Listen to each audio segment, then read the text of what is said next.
Silakan ditanggapi Mas Rosuryo. Anda analisisnya gimana? Gini, saya semakin ketawa dengar tadi yang disampaikan ya. Kasihan saya, benar. Enggak, saya kasihan begini ya, seorang pengajar S2, S3 bahkan di UI ya, masih kudet. Kudet itu kurang update. Terkait? Gitu. Iya, dia kan tadi menyebut-nyebut saya di Partai Demokrat. Oke, gitu. kita nggak bahas konteks itu, udah kejawab. kejawab. Makanya saya harus jawab bahwa sudah 1,5 tahun saya tuh di partai lagi. Jadi kan artinya kan nggak update nih orang ini, gitu loh.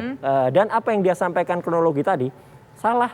Orang tuh kan punya timeline. Orang di Twitter tuh ada timeline dan itu kan bisa dilihat sebenarnya apa yang dia lakukan. Apa yang dia lakukan terhadap tadi yang saya sampaikan soal tweet dia soal rasis ya, soal agama terhadap pemain bulu tangkis Indonesia yang akhirnya banyak orang yang berkomentar nih, orang kan pada netizen pada komentar gara-gara dia tuh akhirnya nggak masuk final gitu ya gitu. Nah itu adalah jauh sebelum salah seorang dari partai tadi ya itu kemudian memposting soal meme tadi. Jadi ya posting meme tuh 2 hari setelah kejadian itu. Jadi kalau itu setelah dianggap disuspend.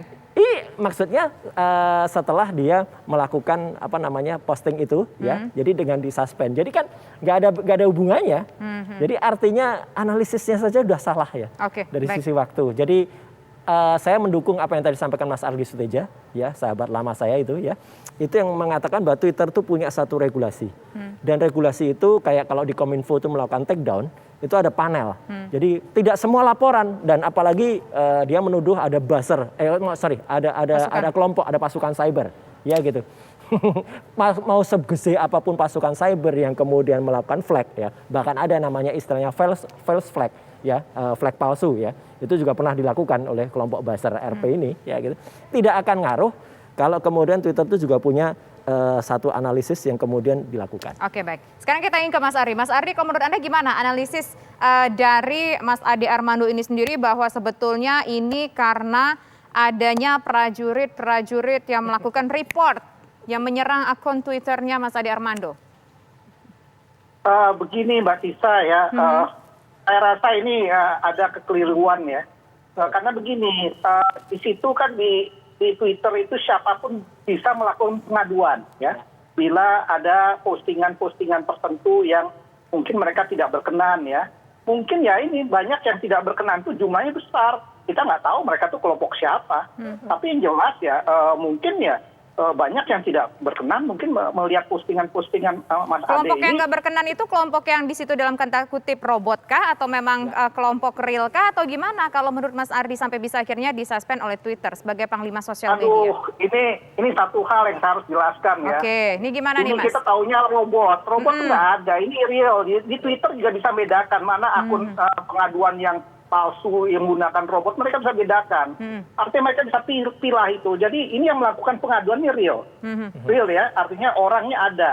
Dan itu juga kalau memang mau kita minta datanya ya, tapi memang harus ada prosedurnya. Itu bisa dimintakan berapa yang mengadu dari mana ya, mengapa itu bisa, dan itu bisa kita ajukan sebagai salah satu kalau di pers itu kan ada hak jawab ya.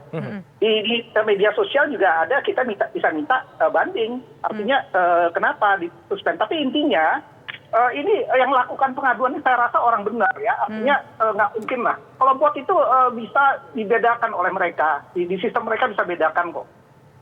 Oke, baik. Silakan Mas Ade Armando ditanggapi. Mas Ade, ini kayaknya bukan kelompok prajurit tertentu, tapi adalah orang-orang yang memang mungkin ngerasa nggak berkenan nih dengan tweet-tweetnya Mas Ade Armando.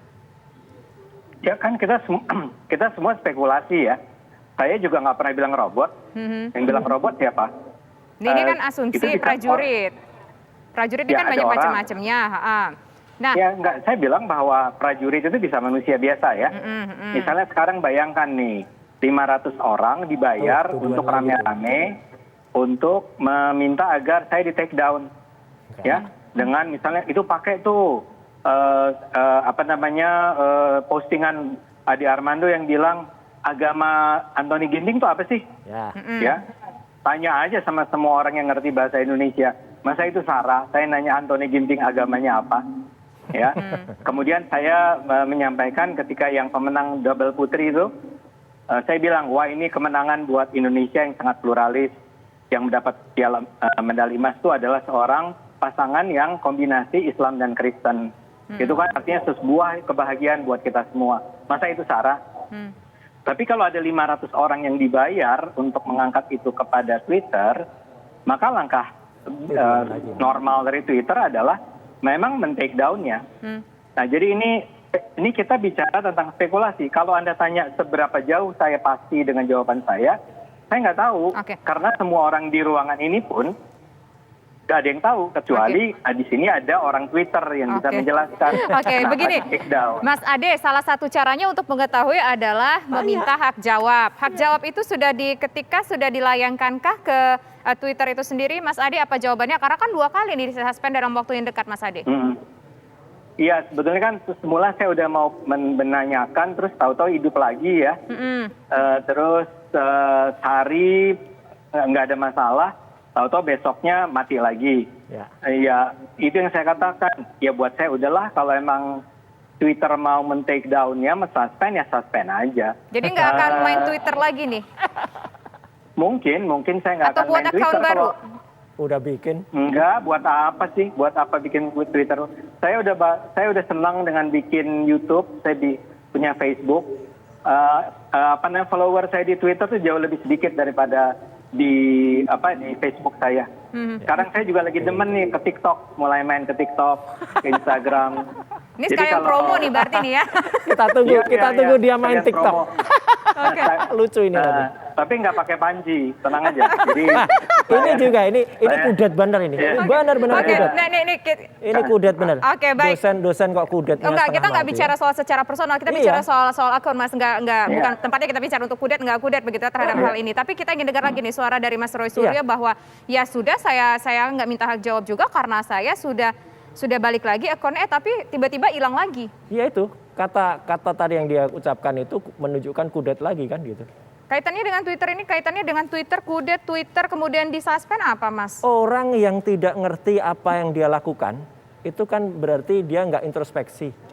Dia nggak ngerti, padahal dia kan pengajar itu apa nggak belajar. Ya kan gitu. Artinya kan ngerti, apa yang tadi terangkan Mas Ardi Seteja itu clear sekali. Loudly and clear. Bahwa Twitter itu punya regulasi yang harus dibaca, orang tidak boleh sara, tidak boleh kemudian soal yang sangat pribadi apalagi rasis tadi. Ya. Nggak rasis loh Mas, karena itu nunjukin pluralisme tadi kata Mas Ade Armando. Itu kan kata dia, ya kan gitu. Kata seseorang, kata orang Ade Armando yang kemudian terbukti kan di Twitter, kemudian Twitternya melakukan suspend. Jadi kan clear sudah. Jadi artinya dia mau ngomong apa, faktanya begitu. Gitu. Jadi dan saya harus bilang kudet karena apa? Apa yang dia sampaikan tadi itu satu persoalan-persoalan yang sudah lewat dan apalagi yang satu sudah inkrah tadi yang disebutkan kan sama sekali sayang sekali. Itu di luar topik kita, Mas. Kita bicara soal Twitter.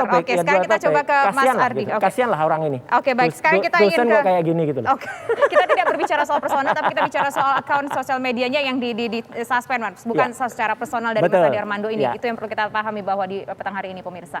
Nah, sekarang saya terakhir ingin ke Mas Ardi. Mas Ardi, kalau dengan kasus Mas Ade Armando seperti ini, Twitternya sempat hilang, balik lagi, kemudian hilang lagi. Apa yang harus dilakukan? Apa mungkin yang bisa jadi preventif ke depannya kalau tiba-tiba akunnya balik lagi supaya nggak disuspend, Mas Ardi?